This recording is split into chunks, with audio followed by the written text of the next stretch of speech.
Le Petit Saloon, c'est une association loi 1901, donc qui a un vrai but non lucratif. On ne gagne pas d'argent dessus. Le but principal de l'association, c'est d'arriver à créer du lien social dans un endroit chaleureux et sympathique. Redonner un petit peu à l'idée d'un bar classique sa vraie fonction qui est les rencontres, le partage de savoir, de connaissances, des tas de choses comme ça. On est implanté dans le cœur du centre-ville de Gap. Enfin voilà, faire un vrai café intergénérationnel et interculturel, c'est ça le Petit Saloon. Et tu penses que c'est ça qui dit que le Petit Saloon n'est pas un bar comme les autres ? C'est pas un bar comme les autres parce que c'est finalement plus un lieu d'accueil et d'échange qu'un bar.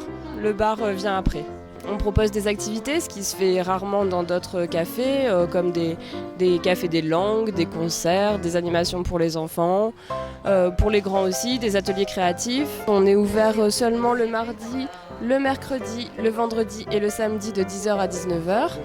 Donc on reste quand même vraiment plus un café de journée, pas tellement un bar.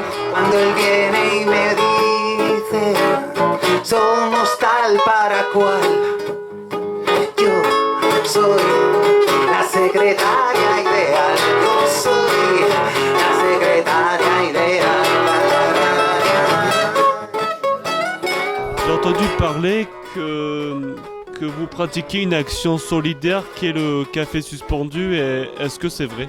Alors le café suspendu, c'est un café solidaire.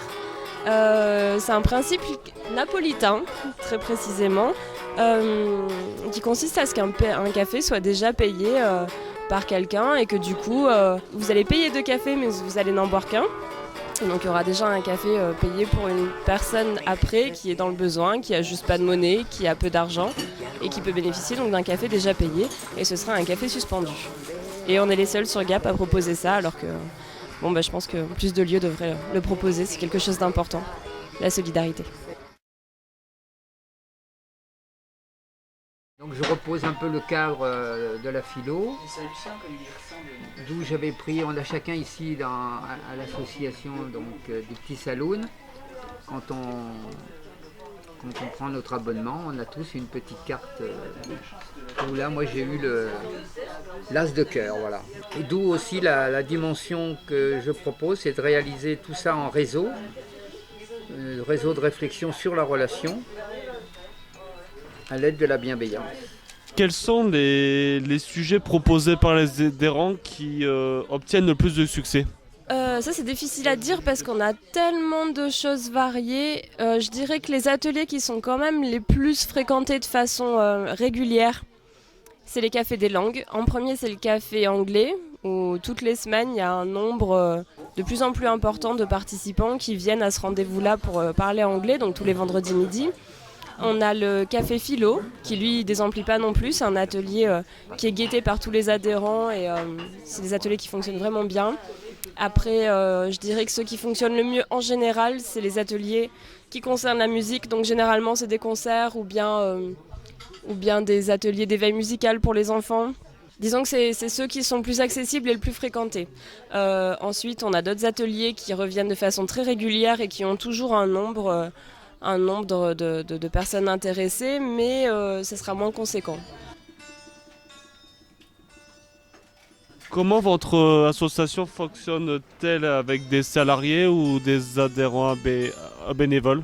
Alors, normalement, l'association fonctionne avec des salariés qui sont rémunérés par le biais des contrats aidés, donc ce sont des contrats aidés par l'État. Il se trouve que comme ces derniers temps, les enveloppes se vident, il n'y a plus de contrats aidés, ou bien c'est très difficile d'en avoir. En plus des financements qui baissent de tous nos principaux financeurs, on se retrouve un petit peu en difficulté. Aujourd'hui, l'association fonctionne qu'avec du bénévolat. Et ce, depuis le mois d'avril 2016. Voilà, on a une équipe de bénévoles sympa qui gère autant la tenue du bar que l'administratif, la communication, la comptabilité. Mais c'est vrai que si l'association n'arrive pas rapidement à resalarier quelqu'un, ce sera compliqué parce que s'appuyer toujours sur les mêmes bénévoles sur une association qui a autant d'ampleur, c'est pas vivable sur le long terme.